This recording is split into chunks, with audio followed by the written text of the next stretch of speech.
Com uma semana a mulher já chamou o meu pai e disse: com seu filho aqui temos 3 tipos de aluno. Primeiro tipo, super talentosos, serão grandes artistas. O segundo tipo, não tem tanto talento, mas estão aí se divertindo. E o terceiro tipo é o seu filho. Ele não é daqui, ele é Ulisses na ilha de Calipso. Ele está fora de lugar.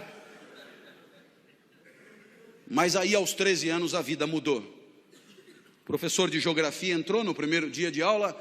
Imagine isso em 1978. Nos Jesuítas de São Paulo, Colégio São Luís, na Avenida Paulista. O professor de geografia entra e diz: eu não vou dar aula, o curso será todo de seminários dados pelos alunos. Teve um sorteio de temas, para mim caiu o petróleo, assunto sem graça, mas eu já estava acostumado, a vida era sempre assim, sem graça. Fui para casa estudar, na época me chamavam de CDF, hoje me chamariam de nerd. Eu tirava 10 em tudo, mas não vibrava com nada. No meio do semestre chegou a minha vez. Subi num palquinho da classe, olhei para a classe e estava apinhado de gente. Imagina um lugar apinhado de gente. Colegas de outras classes vieram assistir.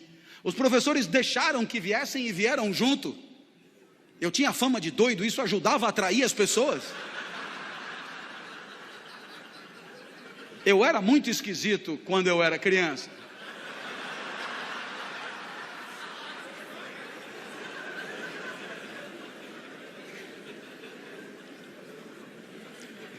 Eu sei o que você pensou,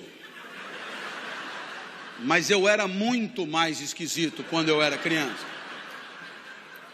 Eu sei que pela primeira vez, quando eu olhei todo mundo ali, eu me senti bem, foi legal estar onde eu estava. Pela primeira vez eu me senti Ulisses em Ítaca. Pela primeira vez eu estava no lugar certo, Aristóteles do lado comemorava. Pela primeira vez aquele lugar era adequado para mim, como a várzea é adequada para o arroz e o deserto ao cactus. Pela primeira vez daquele lugar eu não queria ter saído nunca. Para ter certeza que ia demorar o máximo de tempo possível, eu não começava. E olhava para todos em silêncio, os colegas se cutucavam, esse cara é mais doido do que eu imaginava. O professor me ameaçou: comece, eu vou lhe dar 0. Eu tive que começar, cheio de entusiasmo, falei tudo o que eu sabia sobre o petróleo. Mas eu falei rápido demais. Quando eu acabei, faltavam 50 minutos ainda. Um colega disse: professor, deixa ele continuar falando, é tão legal o jeito que ele fala. E o professor disse: ele que fale, a aula é dele. Nossa, que dilema, que dilema. Eu não queria sair dali, mas não sabia mais porra nenhuma para falar. Então eu decidi inventar sobre o petróleo. Quando eu decidi inventar, eu lembrei do meu pai. O meu pai sempre foi a pessoa mais importante da minha vida. Foi o meu pai que me criou. E o meu pai, ele nunca estudou. Mas ele dizia coisas que depois eu encontrei na filosofia mais sofisticada. Você certamente já ouviu falar de um pensador do século XIX chamado Nietzsche, que escreveu uma obra complicadíssima intitulada Assim Falava Zaratustra. Pois muito bem, nessa obra tem uma fala que meu pai dizia praticamente com as mesmas palavras. Olha só a comparação. O filósofo dizia: demore o tempo que for para perceber o que você quer da vida. E o meu pai dizia: não tenha pressa na hora de viver. Aí o filósofo dizia: percebendo o que quer da vida, não recue ante nenhum pretexto. E o meu pai dizia: para trás nem para pegar impulso. O filósofo dizia: não recue, porque não falta no mundo quem queira te dissuadir. E o meu pai dizia: não recua, porque o mundo está cheio de gente querendo te fuder. E o meu pai ainda sempre acrescentava com carinho para mim: seu bosta. Eu lembrei do meu pai, eu me empertiguei, ali não tinha mais como recuar, e eu disse: bem, o que eu falei até aqui está no livro de vocês, é só ler, está fácil. A partir de agora eu peço que anotem, porque o que eu disser não está escrito em lugar nenhum. Olhei para trás e vi que o professor arriou os óculos, intrigadíssimo.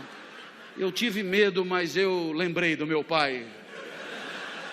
Seu bosta. Ali não tinha mais volta. E eu comecei, não adianta nada ter petróleo no seu território se o petróleo não presta. Tem petróleo bom, mas tem petróleo ruim. Tem petróleo que não energiza nada. O petróleo não tem a mesma qualidade pelo mundo afora.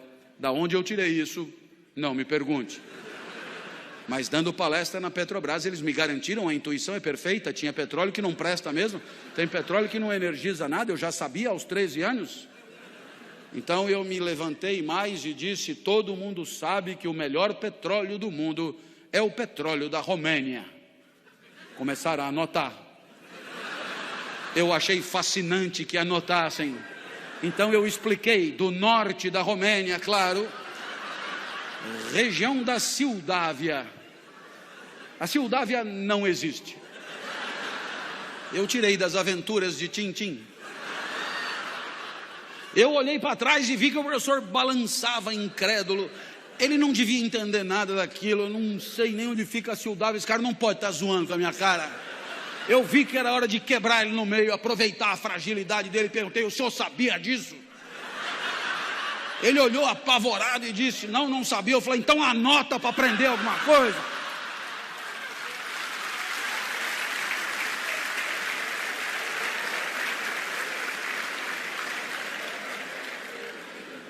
Estava difícil de você aplaudir, hein? Eu sei que...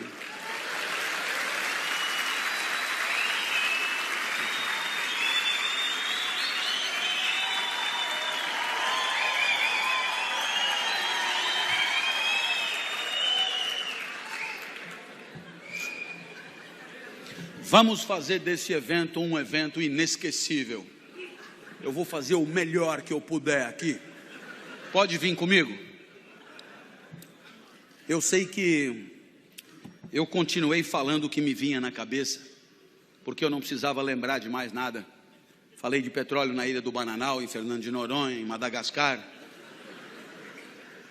Um colega disse, dá para repetir? Eu falei, eu mandei você anotar, cara. Não lembrava de mais porra nenhuma que eu tinha dito. Terminou o seminário, vieram os aplausos frenéticos e um outro colega falou, professor, deixa ele dar todos os seminários. O professor falou, mas ele só estudou sobre o petróleo. Eu falei, quem falou? Saí dali eufórico, fui encontrar o Fusca branco do meu pai, e o meu pai nunca tinha me visto correr, nem andar, eu me arrastava, na verdade. Ele achou até que fosse assalto. Eu entrei no carro, comecei a contar o que tinha acontecido, e o meu pai, que nunca estudou nada, tinha entendido tudo. Aristóteles no banco de trás do Fusca comemorando. Eu tinha encontrado Ítaca. Ali eu tinha achado o meu lugar. Ítaca, para mim, é a sala de aula. É ali onde a vida feliz é possível. É ali onde a excelência eu venho buscando nos últimos 30 anos. É ali onde a felicidade atravessou a minha vida. Dali nunca mais saí. Os gregos comemoram mais uma vida bem-sucedida. Aquela pequena goiabeira que virou uma grande goiabeira. Aquela pequena planta que não encruou, mas vingou. Essa é a reflexão primeira da história do pensamento. A reflexão de que tem um lugar para você, porque você tem uma natureza que é só sua, que você descobrindo qual é a tua praia, a busca da excelência é a própria felicidade. A felicidade é ir o mais longe possível, ser o mais perfeito possível e devolver para o mundo, em forma de performance, aquilo que o mundo te deu, em forma de potencialidade, em forma de talento, em forma de recurso natural. Essa foi a primeira resposta do nosso encontro.